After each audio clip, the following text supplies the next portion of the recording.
was the sound check song. It was, is everyone's headphones good? Okay, let's do this. And then, well, you can keep doing that for fucking ever. You monster. I regret nothing.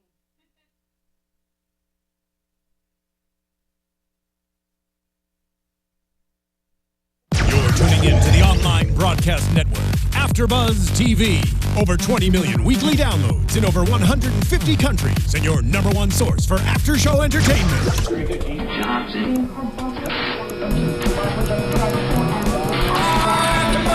AFTERBUZZ TV, the destination for TV superfans. Producing aftershows for over 300 of your favorite TV shows. Interviewing celebrities and showrunners. And bringing you behind-the-scenes exclusives. All thanks to E! Entertainment's Maria Menounos, producer Kevin Undergaro, and internet leader Akamai. Now, let the buzz begin! I'm a total dork, and I regret absolutely nothing. Yeah, we're just kind of dancing Dance party. now. Bowling for Soup does a song for Phineas and Ferb about robots fighting each other. This is what we're in I think that for. fits the bill this time around, I think right? it really does. Robot Riot is about the right speed for this. Hello, Transformers fans, and welcome to another AfterBuzz TV recap of Transformers Robots in Disguise. Today we are talking about episode 14, Sideways, which I thought was going to be much more dramatic given the title, but really it's a crab. Yeah, no, it makes sense. It's just so funny because there's a Transformer named Sideways as well. Yeah, and he was awful. He's terrible. He is a jerk, if you know anything about, I guess, Armada. Armada, yeah. That's our our only frame of experience reference. with Sideways is Armada, and it's kind of like, this is a really interesting character design and concept. That went absolutely nowhere. And also, he has nothing to do with this episode. I know, that was slightly disappointing, but I am super happy with crab people. Anyway, we are down 2 hosts. You might have noticed Alexis the Wrecker Taurus needs an Energon recharge. Emma the Speedster Fife is with Meredith Prime doing a special mission in Vegas. So in the studio today, I have with me Megan Lord Megantron Salinas. Hi, everybody. You can tweet at me at the Menguin. That's TheMenguin. And I am Katie Kia Prime Cullen, and you can find me on Twitter at Kiaxet. That's Kiaxet. We are checking the live chat sporadically because we're all on phones and the live chat doesn't cooperate. So feel free to pop in on there. And if you would like to talk on Twitter, the hashtag, as always, is ABTVRID. So if you have something fun to say, a question, just want to talk about how completely awed you were by the robot throwdown we had this episode, get in the hashtag and you may well get a shout out. Crab people! So for those of you who don't get that reference, for the show South Park has a running joke about crab people being responsible for a lot of terrible things, like Queer Eye for the straight guy, and so like subjectively terrible things. So anything related to crabs ever since then, my default has been crab people, because that's their little mantra chant thing. Whereas my knee-jerk reaction, and I think this might fit our character a little better, is the Zoidberg just running away from everything. It's like, yeah, I think that's what we've got, because Clampdown's not a crab, he's a snake. Yes, he is. He's a dirty little snitch is what he is. With a perfect voice. Jim Cummings was so good. He has such a recognizable voice. Once you know that quality, you can hear him in just about anything. It's like, oh, this is Jim Cummings. Oh, this is Jim Cummings freaking out as a crab. Oh, this is amazing. I will say that I was intrigued by his character because this is a very different type of Decepticon, because this is a Decepticon who lives in fear. He knows that, he knows that there are people after him. And so it's very interesting to see him not only afraid of the Autobots, but also afraid of one particular Decepticon as well. Well, for good reason. Yeah. Well, and we open up with what may or may not be slightly legal car races. We are not sure about that. It looked like illegal car races, but they look to be on good terms. Yeah, these are friends. This is an animated where all of the car racers hate each other, and one of them is secretly Blur. But yeah, I know. You and your little heart-shaped box. Box-shaped heart. Box-shaped box. What? Yeah, You no. suck. Spoilers for animated, I guess. It's been out for years. I will never let that go. Anyway, the first time we see Clampdown, he looks kind of intimidating because he just grabs the car out of nowhere and destroys He it. came out of the shadows and just snatched it, which was he trying to scare them off, or is he like a hoarder? Did he need that for something? He did say a little later on, you should see what I did to the last bot that came near me. I crushed his chassis or something. It was a defense mechanism He thing. thought it was another bot coming after him, and he freaked out and took the fight idea of fight or flight. So and these poor racers just like, you want to ride home? Yeah, because he did look really menacing, and I have to give him credit because, like, this introduction, it is a lot darker and more serious than we see that the character actually is, and I think that made for a really good surprise when he actually starts talking, and you hear Jim Cummings. Well, and he looks dark and menacing, and then you see the little stalk eyes, and it's like, grab people. It reminded me of Bisque. Oh my gosh, you're right. Yeah. A little more intimidating. I think Bisque is one of the few that we're not actually going to see come back. Like, of all the clones we've seen, I seriously doubt that we will get a Bisque returning. He's not on the menu anymore. He's just in stasis right now. They all have the potential to come back. You missed that pun, didn't you? I choose not to acknowledge them when I hear it. I don't support puns on this show. There were so many of them in this episode. It had you want me to say it? I'll say it. Sideswipe just, thank you, I feel better. There, are you happy? Sideswipe just makes him feel crabby. Like, I got a million of them. And they called him Krusty because someone is a SpongeBob fan. Gotta be. Krusty Krab. Yep. Makes sense. It's just, oh my god, this episode. And Clampdown, he didn't get a species name, did he? It was just Clampdown, a Decepticon? I don't know if he got a species name, but B did make the observation that he looks like an Earth crab. Yeah. And that's how Fix-It was able to find him in the database. But that's usually how Fix-It finds people that be requests. It's like, oh, he looks like an Earth this animal, or and it's an like, Earth oh, it's a that animal. Sharkticon. Sure. Sharks, man. I don't think they're going to come back either. I don't think we're going to see the shark. Again, it all depends on... I would be surprised if Terrashock didn't come back, though. It all depends on what Steeljaw's end game is, because if they somehow manage to infiltrate the base and let everybody who's in stasis out, then all of those bots are free to...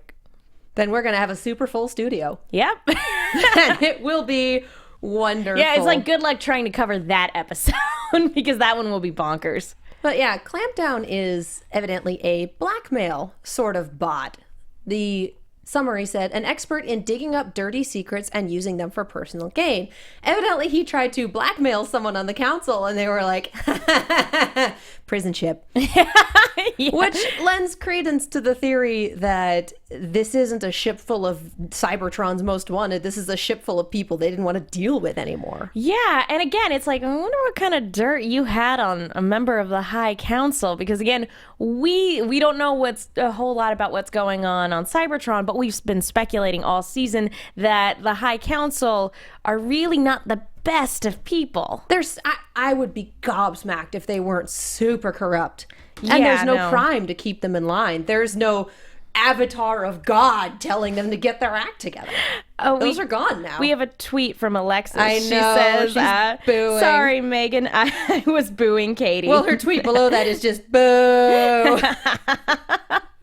Thank you, Alexis. I appreciate your support. You are a lovely human being, Alexis, and that's not going to stop me from making awful back. puns. Don't leave me alone with her. Yeah. It's you and me now, Prime. Right? I'm the Prime in this relationship. Crab people. And we find out, and I love this. I love that we actually got this little bit of backstory. Clampdown is the reason that Uncle PJ wound up in jail. Uncle PJ has problems with crab people. I know that's really hard to say with a straight face. Line. But I I actually really appreciated that because it's for one, it's just backstory on our villains, which I want more of. It's like, no, give me more of that. I want to know. The 5 minutes that we had, not even 5 minutes, like the 2 minutes that we had where it was just the Cons talking and Steeljaw trying to herd cats. I'm like, this was on my wish list for the series. Once we found out that Steeljaw was going to be doing this, it's like, no, I want a whole episode of herding cats. I just want this. And we got 5 minutes of it, and I was like, yay! I was so happy because halfway through this episode, this is when we get all of the Cons together, which is what we've been waiting for. It was mind-blowing. I'm like, oh my gosh, they're all in the same place and we're actually seeing them and they're talking to one another and playing off of each other. And this Fracture's there. Yeah. That's something we missed that. When did that happen? That is something that should have been a short. Hasbro released a couple of new shorts and they were tiny and adorable and I love them, but really, show me how Fracture and Steeljaw met. Show me how that happened. That is a meeting of the minds that I want to see. I would have because loved Fracture's smart. Well, Fracture's smart, and he's not one to be intimidated either. And I have to wonder if his team up with them is predicated on, okay, well, I just want to build a home for Decepticons, but sure, you can totally take them back to Cybertron and take the bounty, and we'll even figure out a way to get you a ship of some sort. I think that's the main thing for Fracture because he's stuck on this planet at this moment. So these are really the only people he could turn to for assistance. Aside from his little shoulder hangers on. Which we need to discuss because we didn't settle on one last week. 3 amigos for Fracture. 3 amigos. And hope there are no objections. Sorry, Emma. Sorry, Alexis. For Clampdown? Was that crab people? Are we I sticking think we with crab decided people? with crab people. I feel bad making these executive decisions without Alexis and Emma here, but I make executive decisions all the time. I'm the prime on this council. The council's corrupt. Fight the power. But I am the prime. Anyway. Sentinel. So he's such a jerk. He is. That's why I thought my Cronus was initially Sentinel last week. Just seriously. Like, are we sure this isn't Sentinel? I mean, he's kind of an awful person, so it's not? What? It was nice seeing a different prime, though. I have a few comments about last week, but I'll save them till the end of this episode because we are neck deep in sinking in robots, and it is wonderful. So just this meeting of the minds with Steeljaw trying very hard to keep the peace and Thunderhoof just losing his noise over Clampdown being there. That was amazing. For me, probably my favorite moment was when Steeljaw and Thunderhoof are staring down each other, and basically Steeljaw is telling him, get it together. And Thunderhoof looks away. And he's just like, ugh. And that's undermined by like trying to dive for him, which is what he does right afterwards. He tries to dive and catch Clampdown. But like just that moment of when the two of them are looking at each other eye to eye, and Thunderhoof is way taller than Steeljaw. Oh yeah. And so even though he has like the height on him and presumably the power too, he's still back down. It was. I think that in particular spoke volumes about their relationship and how like leading this group is going at this particular moment. But we've also seen Steeljaw is a good fighter and a vicious one. And in that showdown, I honestly think he would win. I think he's smart enough, and I think he's fast enough. Yeah, and that's the thing. He definitely has the speed on Thunderhoof. But and just speaking of like seeing, this is the first time we see him really fight, correct? Yeah. Because we saw a little skirmish with them before. We've seen them skirmish a little bit. Yeah, and we also saw that with the episode with Minitron, whom I really don't want to see come back because talk about a one-note villain. But we did see him fight, and we did see B holding his own pretty well against Steeljaw, but an actual throwdown, we didn't see that till this week. You're right. No, and we were surprised. We were taken aback because of how vicious it got. I was like, wait, this is happening now?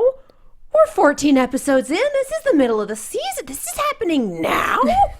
Holy cow. And we're just watching it like, I need popcorn. This is so great. Oh my gosh. The movement and like just the animation the in choreography. General. Yeah. So good. I loved the character movement for Steeljaw because we really see how his character design factored into the way that he moved during this fight. He fights like a wild animal. It was awesome. It was so good. We're just going to be sitting here geeking out about this. We really are, because this is one of the things that was very, very high on the wish list, just under where are the people from Prime, we want them back. This was just, ugh. And the timing with the Decepticon hunters could not have been better. Yeah. Because we get an early scene in this episode with Denny and Fix-It coming up to Bee and saying, hey, we have things, and scaring the bejesus out of Bee. Because evidently they haven't had a con show up in a little while, and so he's really twitchy and really He's on edge. Anything is like, jump scare. It is. What was it? Evidently a jump start is the equivalent to a heart attack. It's like, is he going to give me a third unnecessary jump start? It's like, yes. Car slang. I'm so happy. But he made them all con hunters. And so everyone's got a weapon except Grimlock, and Grimlock doesn't care because he just hits things. Yeah, and we already know that his favorite weapon is his fists We saw that little short with him borrowing a con hunter and trying to use it and being like, find something powerful, find something your inner whatever. And your inner Dinobot. He turns it into his fist. It's like, it's perfect. And then he's just like, why? So yeah, if you haven't seen that short, it's adorable. It's worth it. That one's cute. Carjacking was really cute with this one moron trying to carjack 3 different cars, and I'm surprised he's still alive because it ends with Underbite eating the car that he's in. Yeah, so he's lucky to be alive. Yeah, broken leg, potential concussion, but hey, he will probably never carjack a car in this town again. Yep. And he's going to wind up in a meeting of the Robot Club and be like, so this happened, and this one ate the car I was in, and that was weird. And the drivers from the beginning are also going to join the Robot Club. We saw one. He's a giant crab. There has to be one at this point. Like, there have been enough, Decepticon attacks that, surely some people in this town are kind of like, this is weird. Why is this happening? Even if they're the weird conspiracy theorists, there's gotta be at least some little meeting of the minds. I'm with the fan club theory. I love it. The Linda lot. Yep. Doctor Who. Oh, yes. Do we have anything in the live chat? Oh, in the live chat. Because Twitter is 90% Alexis just doing a running commentary. Which, we and Alexis, love you, you're Alexis. wonderful. I'll take Uncle the live PJ chat. is evidently her real life Uncle PJ is allergic to shellfish. Really? That's what she said on Twitter. That's hilarious. That is a super apt name. But I just keep going back to the battle and the pair-offs that we have. Because we do still have Thunderhoof going after Clampdown, which priorities, right? And then we pair off Bee and Steeljaw, Fracture and Sideswipe, Fracture's Minicons and Strongarm. Like, the fact that she got taken down by 2 Minicons, these guys know how to work together. They're vicious. Underbite and Grimlock, and then Thunderhoof and Clampdown just doing their own thing. Cue up the the chase music. You know what I'm talking? Help me out here. The Benny Hill theme. Thank you. Yes. Oh, on the live chat, Allie makes the good point that Bee is very skilled at fighting bots that are bigger than him. That's very true. We've definitely seen that before. But Steeljaw's his size. He's one of the few cons that is. That's true. Most of the cons we have are oversized. Although, if you think about it, most of the oversized cons we have been caught. The only one that's out and about is Underbite, and he pairs off with Grimlock. Because this is just 2 Titans meeting and Grimlock feeding him plastic and him being like, I'm gonna be sick. It's just great. That was a fun little character moment, especially with a character like Underbite, who conceivably could just snatch up a smaller transformer and eat them and become more powerful. I'm so glad they don't go there because that is some creepy, unfortunate implications. Holy cow. He ate an entire city. And its population. Oh. Suddenly that's not as fun. The Decepticons send their regards. Nothing is forever, kids. Crunch. Yep. That's the second time Underbite almost killed someone in a car. Yeah. Wow. That's a thing. It's an ongoing thing for him. But it is. But no, this entire sequence was just... It's basically been what we've wanted from the second we found out Steeljaw was putting a team together. And like the second we found that out, we're like, I cannot wait for the throwdown, because we knew it was going to happen eventually. And we were like, come on, quit with the filler. But it wasn't filler, it was setup. Yes.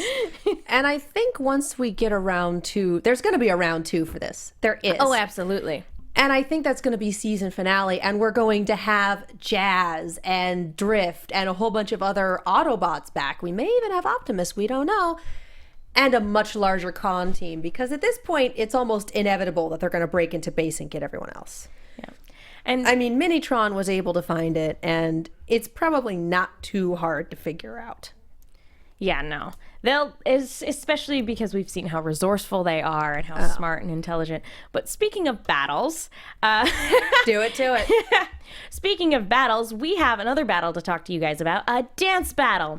We want to tell you something really cool and exciting. You can now apply to Dance Battle America, ABC's newest competition special. From our very own AfterBuzz founder and e-host, Maria Menounos, and Julianne Hough from Dancing with the Stars, comes ABC's special Dance Battle America. I feel like you need dance music behind this. Like we Boom, shout, chicka, boom, chicka, boom. everybody dance now. During the holiday season over the last 2 years, Julianne and Maria have engaged in a fearsome dance battle via social media. Once the challenge took off, celebrities like Kate Hudson and Amber Riley joined in, and a dance battle craze began. Now the ladies are challenging everyone in America to battle it out for the chance to fly to Los Angeles and compete on the dance show. Here's the opportunity of a lifetime. If you want the chance to dance on network television, go to www.dancebattleamericancasting.com for more information on how to submit your video. And remember, you don't have to be a dancing pro like Julianne Hough, just have fun. That's why Dance Battle got started and why it took off. So again, submit your dance videos to dancebattleamericacasting.com now. Don't wait.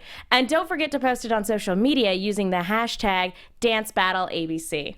Because this is going to be amazing. And points if you incorporate something Transformers related, like doing the robot, perhaps? Points from us, not necessarily points from the actual we competition. should specify. But that might actually hurt you. We will definitely adore the heck out of you if you do that. And while we're reading fun things, guys, we talked about this last week. We talked about this 2 weeks ago. Roger Craig Smith talked about this in excess. Podcast one. PODCASTONE.com. We're still doing the survey. We would still like you to go in and tell us what you think about things and, let us know how we're doing. Because, hey, for one, you don't... if you don't want to put your name on it and you have something to say, that's the place to do it. Because these are comments we don't get to read. We do get the feedback eventually, but, this is why it says, tell us how you really feel. Let us know how we're doing. Let us know what can be improved. Do all that fun stuff. And hey, it helps us out. So PODCASTONE.com. That is where the survey is. Do the thing, win the stuff. And while you're at it, if you'd like to comment on iTunes, rate, comment, subscribe, all that fun stuff. Let us know how we're doing. Rate us high so our bosses know that they like us. And we can continue to talk about giant fighting robots and all the crazy fighting they do, because holy cow, this was amazing. And also comment on YouTube, can you comment on SoundCloud? I have no idea. I don't know, but I feel like you can subscribe. You can subscribe, rate, comment, subscribe in all of those wonderful places. If you leave a comment on iTunes, we can give you a shout out on the show. And let's finish up that contest, shall we?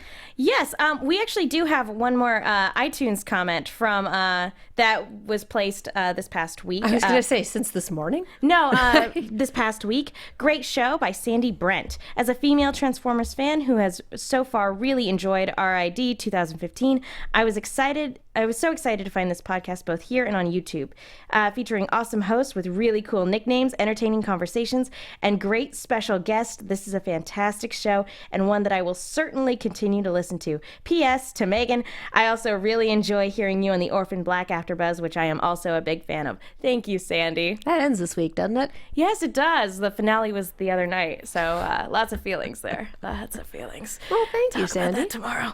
Do we want to talk about our contest winner, Yes. or do we want to do that at the end of the episode? I'll leave that up to you, Miss Prime.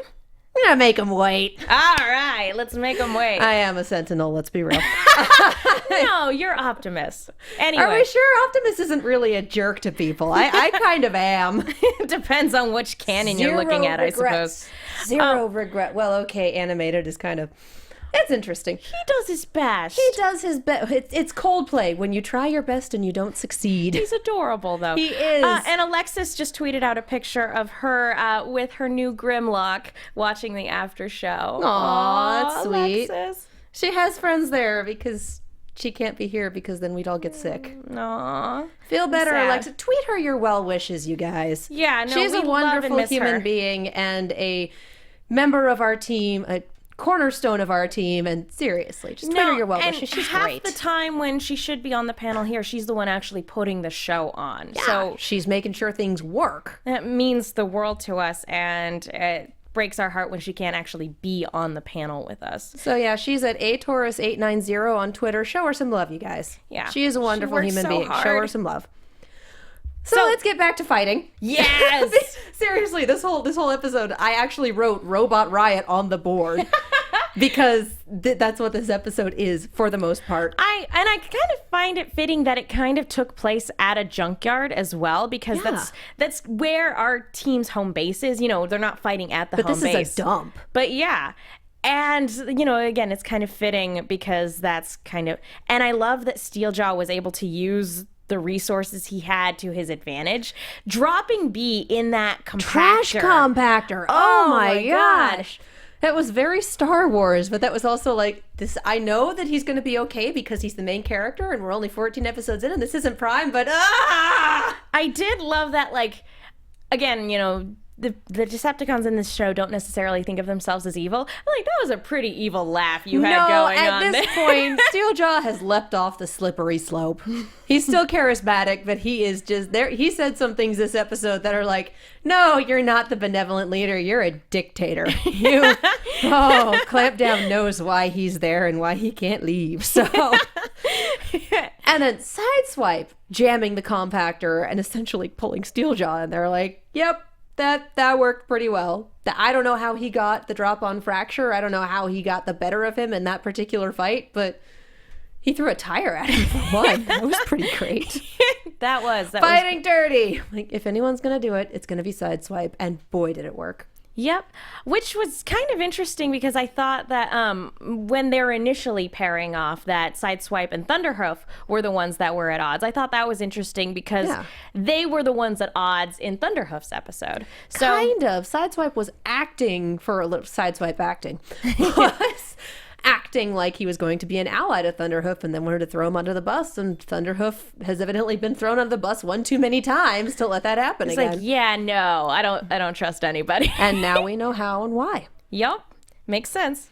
But yeah, Thunderhoof's number one priority is crab cracking. So let's be real. So they actually managed to capture and cuff them all, which, what?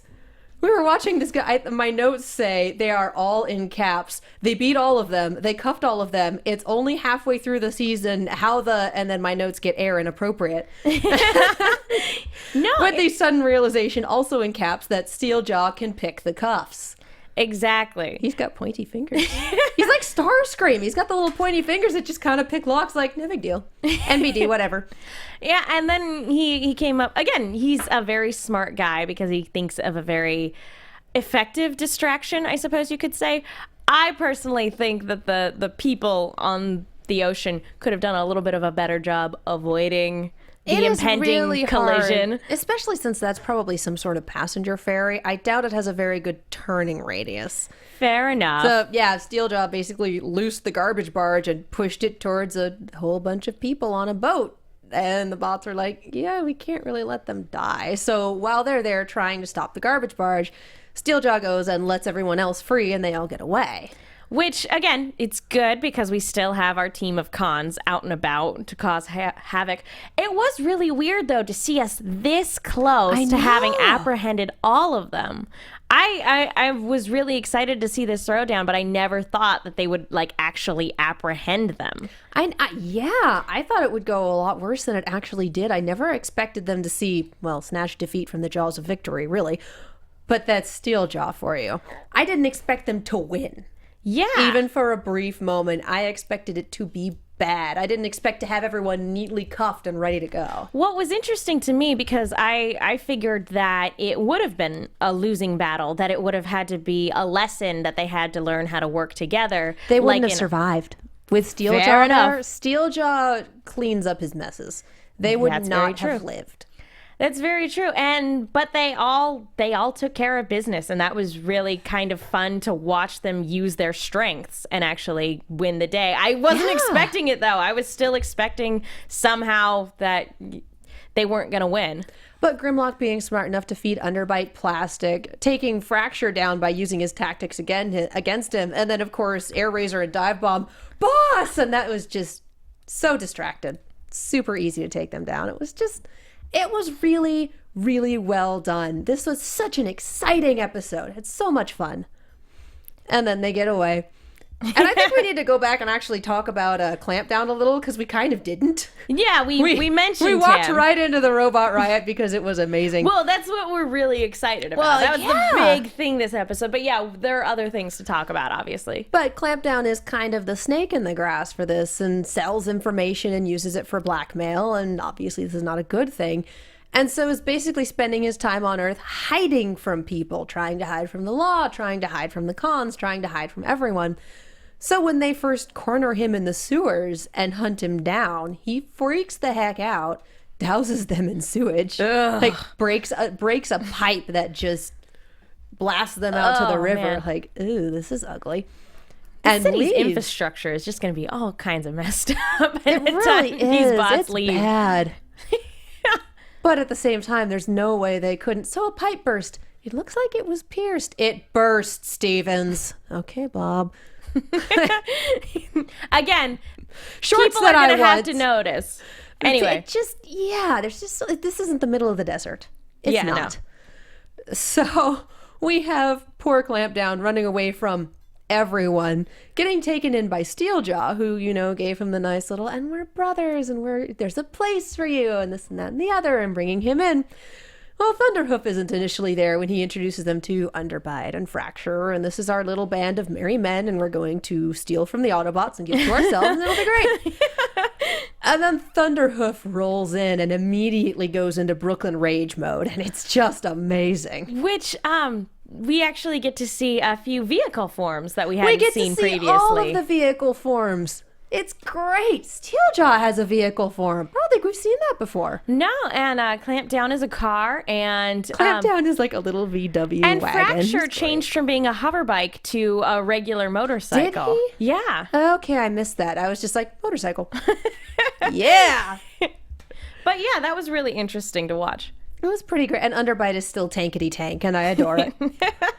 But yeah, the Steeljaw gives them not quite the peace talks, but more of the shut up or I'll bang your heads together talk, in that charismatic, charming way that he has that promises violence with every syllable.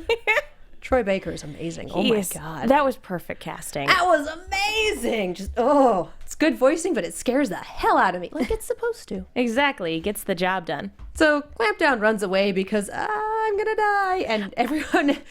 Steeljaw chases. No, Thunderhoof chases him. Steeljaw chases him, and Fracture and Underbite are just kind of like, Okay. all right, Let's roll. Whatever. Let's go for it. I love that Clampdown was just trying to cut a deal with literally everybody. Anybody he could. He's like, hey, we can make a deal. We can make this work. And he makes a deal with B and Company. Don't put me back into, because he runs away to the dump, and B and Company find him there, and it's I basically can't go back to jail. yeah. Don't put me back in the deep freeze, and I'll tell you where the cons are hiding out. And B goes, all right, deal. So everyone else, what? Poor Lawful Good Strong Arm is just kind of, what? We don't make deals with prisoners. We'll have Yeah, to we talk about her, too. We do. It's one of my least favorite plot devices in shows like this, but it worked. The resolve. I'm losing words. Payoff? Payoff. Thank you. Resolution. That's the word. Winner. It's been a long week, you guys. Yes, it has. The resolution of that plot made it worth it, but no, I hear you. So there are certain Clampdown's plot trying conventions to that aren't as cut fun. a deal with everyone, which is again why Thunderhoof is still chasing him, because they're not on the same side yet. And when they're all arrested, they arrested Clampdown too. I thought you were going to arrest me. No, I said I wasn't going to arrest you for, what was it? For running away, for being a Decepticon. I am going to arrest you for assaulting officers of the law. In the sewer, with the pie. He has fun when he does this. He really does. I think he's actually having a really good time with this because it's good to be doing something instead of sitting there waiting for the world to crash down on your head. Yeah, and I think this episode is another one where it kind of highlights how good and strong of a leader he's actually become, because he counts on them all to do their jobs. First of all, he trusts them, and but at the same time, he knows when to give them their space. Yeah. And it worked really well. And then pairing them off for their individual fights also worked really well. So again, that's why I think we're going to get a round 2 with more bots and more cons, and it'll just be a crazy battle royale, and we'll love it. Yay! But Clampdown winds up with the cons because he's obviously not going to go with the people who turned on him. Taste of your own medicine. Yeah. And one of the last line that we get from Steeljaw in this episode is so good. Fracture asking, how do we know that Clampdown isn't going to turn on us when things get tricky? And Steeljaw, I wrote this down because Clampdown knows that if he does anything like that, I wouldn't rest until I made him eat his own claws. It's just like, ugh. That is literally the darkest thing he's ever said. Congratulations, you are no longer chaotic neutral. You are neutral evil. Holy crap, dude. That is not okay. None of this, all of the sweet talking in the world isn't going to take back what he just said there. Well, and I think that's also kind of the point where the audience, you look at him and maybe the audience buys the line about he's just trying to make a home for Decepticons and he doesn't think of himself as evil and this and that and the other. This is the point where he is firmly in the villain camp, and the audience knows it. It's very, very hard to defend a line like that. Yeah, and it was just funny. Oh, it was great. Again, beautiful voice acting. It was just like, I'm not okay with this. I'm a little scared of you right now. That's the point. You're a villain. I'm a little scared of you right now. Again, it's one of those things because I think part of the problems is because they've been so successful lately in dealing with the cons and because we've quote unquote been calling them kind of filler episodes. Well, and all the cons have been really stupid except for Fracture. Or insane, that sort of thing. This is one of the things that establishes, okay, no, the stakes are getting higher and consequences will be real. Serious business, capital S, capital B. Exactly. Yeah, I'm not over his voice acting. Holy cow. It was a really great performance. Like, Troy Baker, I don't know whether to shake your hand or be utterly terrified of you. Probably a little both. 6 of one, half a dozen of the other. Anyway, so yeah, should we get on to the other plot points? I think the only other plot point we have is Strong Arm's overarching thing. We see her sneaking into the base one morning and Sideswipe catches her. Oh, you're sneaking in. Well, I was just out doing this. Actually, I was doing this. I was doing this. Please. She can't lie to save her life. She really can't. It's adorable, though. And I kind of love her for it, she's way too lawful good. And so Sideswipe's like, no, you're doing something that you don't even want Commander B to know. Oh, no. That's okay. I'll keep your secret. That's what friends do. Friends also do favors for each other whenever they're asked. And I'm not a huge fan of blackmail episodes, even though this was great parallelism with Clampdown and what he had been pulled in for. We see that a lot, actually. Usually if there's an issue with Strong Arm and Sideswipe, it directly parallels with what our villain is known for. Exactly. And again, there's a lot of parallelism in this show in particular. If it's not one thing, it's another. And yeah, it's a really good thing in terms of story structure. But I understand what you're saying in terms of, like, we've seen this before. I think you're right, though, that the payoff in terms of what it actually was did make it. Yeah. It was a punchline. It was good. It was a punchline, But we have all sorts of Sideswipes. So, oh no, Strong Arm will take care of that. Oh no, Strong Arm will cuff the prisoners. Hey, why don't you go down this really ugly dripping tunnel and I'll take the nice one. And it ends with Strong Arm just being 8,000% done with it. And B coming back and going, yeah, no, I am well aware of the fact that she's been sneaking out. But I trust her not to jeopardize our robots in disguise part of the mission. And I'm like, no, y'all do that anyway. So I was whatever. gonna say, yeah, I think at one point in this episode, I was like, so much for their cover. Yeah, all really of it's a big just deal. like, no, they've kind of given up on that. We're still robots in disguise when we feel like it. But he's like, I trust Strong Arm not to jeopardize our mission. And by the way, people who blackmailed their teammates pull double shifts. So he just knew it was going on the whole time and was sitting back with popcorn waiting to see how it would play out. And it turns out that Strong Arm has been sneaking out to go to an abandoned car wash and turn it on and just be like, well, I like to keep my finish nice. And, after a hard mission, it's kind of relaxing. And Sideswipe starts making fun of her. And we end with B in the car wash going, oh, this is great. Yeah, she's essentially been sneaking off for a spa day. She has. But this is also the same car wash that we see in The short. I can't remember what Danny Clay. what the title is, but that's definitely B's little therapy car wash. It's like, get it off me. Yeah, it was nice to actually see that actually play in. I guess if you make a setting, you might as well use it. Of course. No, I really enjoyed that as well. I agree with you that this is something that we've seen before that we don't necessarily need to see, but something that Transformers does really well, particularly Prime, would be like, okay, here's this convention episode. We're going to tweak it a little bit. Here's the Stuck Together episode. This is actually interesting. Here's the Possessed by the Bad Guy episode. Oh my God, I'm terrified. Yeah. They're really good at that. I think Robots in Disguise is doing a good job of kind of carrying that on as well. Oh yeah, it's same like, team as Prime. They know what they're doing. So like having this, thing that we've seen before, but making it a punchline instead of Playing it straight. They don't ever play it straight. Exactly. And that's why it's so great. Because if you play it straight, we've seen it before. Next. But the punchline is just like, oh. So you want to go back and look at the episode again, like, he knew about that, and he knew about Or that. they also could have played it so that it was pointless drama. And it did. And I'm really glad that they didn't do that. I'm glad that they kept it lighthearted because a lot of shows do that just for pointless drama. And that's really annoying. I'm wondering if B wasn't just marking time until Strong Arm stood up for herself. Just like, how long until she gets tired of this? I'm gonna make a bet She'll with figure it myself. out. I'm gonna go with 3 days. It wasn't even 3 days. It was like 12 hours. Hey, winner! Because they caught Strong Arm sneaking in the morning, and then this happens By in the afternoon. afternoon, She yeah. couldn't put up with Sideswipe for a day. No, not No. me. I love the way she put it too. She's like, I'd rather accept the punishment as a soldier than be your lackey. Yes. She's so cute. I have a little. My good friend Megan, not this Megan, but another Megan whom I adore, got me a Strong Arm for Christmas, and I will not be transforming it on For air. Christmas? For my birthday. I was Birthday born on Christmas. I was not born on Christmas. It's been a long, long week. But yeah, I will not be transforming this on air because it's like 16 steps and we'd be here all night. I tried it once. It didn't work out well. That's why she's still a car.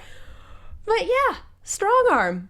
I was a little disappointed that she wasn't as strong as RC, but she's coming into her own right, and I really appreciate that. We're getting development beyond lawful good rookie, and I love it. And I like that this was something where you could understand why somebody who would normally be all about not breaking the rules, why she would kind of bend this rule. And the rule is sneaking out. Yeah, it's exactly. just like, but maybe You could if I just do understand. It wasn't once. out of character for her to do that, Yeah. because that was something that was really apparent right out of the gate. Is like, okay, she was sneaking out. That's out of character because that's breaking a rule. So it was nice to see that this was something where you could see it happening and that it wasn't just out of someone acting out of character for the point of pointless drama. Yeah. Well, and B's got a point. He trusts Strong Arm. He knows she's very by the book and that she wouldn't do anything to jeopardize the mission. If it was Sideswipe sneaking out, he'd be down on that like the hammer of God. She was like, no, what are you doing? Bad. Shame on you. Seriously. Hit him with a rolled up newspaper. Stop it. Stop it. Stay. Which how cute That was so good. Just telling the villains to stay. Like, that's how I talk to inanimate objects. Strong Arm is amazing and I love her. This was a great episode for her. It was. And it wasn't focused on any one bot. It was on all of them, and it was pretty well balanced. It was, and it didn't affect like the pacing at all. It moved at a really good clip. It was exciting, action-packed. I don't know what else more we can say about it. And I love the placement for this one in that it is right after this previous episode that we had where it set up stakes. And just touching on that episode, because I didn't get to talk about it. They really did put... It's the same stakes that we had right at the beginning of Prime. People can die. Prime made that very, very apparent in the first episode because, hello, Cliff Jumper. Goodbye, Cliff Jumper. I guess we couldn't afford The Rock for more than one episode. Let it go, Katie. Let it go. I can't. I can't. This is not Frozen. I'm not letting that go. But we had humans dying on screen, and the fake out almost didn't matter. It worked because, oh, well, they weren't actually dead, and it didn't screw up Optimus, and it didn't make him bitter towards these primes for killing innocent humans. But the audience is not supposed to know that at the time. So you have just showed people dying on screen. You have shown us that, yes, death is real and a possibility, and you're building up to something worse than the cons we're dealing with now that Optimus is going to need to come in and take care of, and that people dying is a possibility. It doesn't matter that it was a fake out. The stakes are there. You've raised that possibility. And now we have a villain team up episode, and we get to see the villains working together. And let's face it, that trash compactor would have been an ugly way to go. Talk about the Decepticons send their regards. Jeez. I was going to say, flashbacks to animated. You are! That is what happened to him. That is what happened to him. We would have had a little B cube, but I don't think he would have lived through. I don't think he would have lived through that noise. No, the rules are a little different. But I like what you're saying about that, because what I thought was kind of an interesting parallel is they're talking about this impending threat coming to Earth in the previous episode. And it's not the threat we already have. And that's the thing, is that we've shown that our team is capable of subduing the bots we have here. So as threatening and imposing and as awesome as they all are, whatever's coming is way worse than any of them. And that's why Optimus needs to come back. That's really interesting. I don't think it's going to be Unicron, though. We took care of that. Plus, we don't like referencing Prime, and that was very much a Prime thing. It was, and that is an issue that's been resolved. I hear a lot of people talking online. I won't say it in the event that it is a spoiler, because other people have access to these episodes. Other people have watched all of the episodes, and we are watching them along with how they air on Cartoon Network, and we are unspoiled for future episodes, except for Windblade coming up, because that's been highly publicized, and we are super excited. I have a theory, but I worry that it's because it's... No, I have a theory, but I worry that it's a spoiler, so I'm not going to share it. Yeah, so I'd lock that one down for I'm now. not going to say anything. And we'll talk about it when it happens. Well, and I think we already kind of burned through predictions on this one. Yeah, fair enough. Okay, so let's wrap it up. Megan, where can the people find you? You can follow me on Twitter at @themenguin. That's TheMenguin. I'm also on a bunch of shows here at AfterBuzz. I was on 2 earlier today. Yeah, you were. Including Orphan Black, which the finale for season 3 is tomorrow night. And I've also started writing articles for the Movie Chick with 2 Ks. Be sure to check those out, especially since we started doing Movie Chick quick reviews on the Popcorn Talk Network. Be sure to check those out. We've got a couple up now. You can follow Alexis Torres at Alexis890. You can follow Emma Fife at Emma Fife. That's Fife with 3 Fs, Fyffe. I think so. So many Fs. And I'm 400 Fs. And I'm Katie Cullen. You can follow me on Twitter, Tumblr, and Instagram at Kiaxet. That's Kiaxet. I am also at Kia Prime on Snapchat. I am on the Red vs. Blue After Show. We have a new episode next week. And we just covered the Star Wars Rebels mid-season special. Look for that. Good. That was amazing. Look for that on AfterBuzz's YouTube channel and on AfterBuzzTV.com. Please remember to do the Podcast One survey, PODCASTONE. Rate and subscribe on iTunes. We need to talk about our winner. Pyrotechnic! Yes. Congratulations! You win! Tweet me, we will get your information and mail you an Optimus Prime. Thank you to everyone who participated. Hopefully we can do another one soon. In the meantime, thank you all for watching. And as always, transform and roll out! From executive producers Maria Menounos, Kevin Undergaro, Phil Svitek, and the entire AfterBuzz TV staff, we would like to thank you for listening to the AfterBuzz TV network. To watch or listen to other after shows and post comments or questions, be sure to visit AFTERBUZZTV.com. I'm Sir Richard Wentworth, and this has been a presentation of AFTERBUZZ TV. Buzz you later. The views expressed herein are those of the hosts only and do not necessarily reflect the views of AfterBuzz TV or its owners or principals.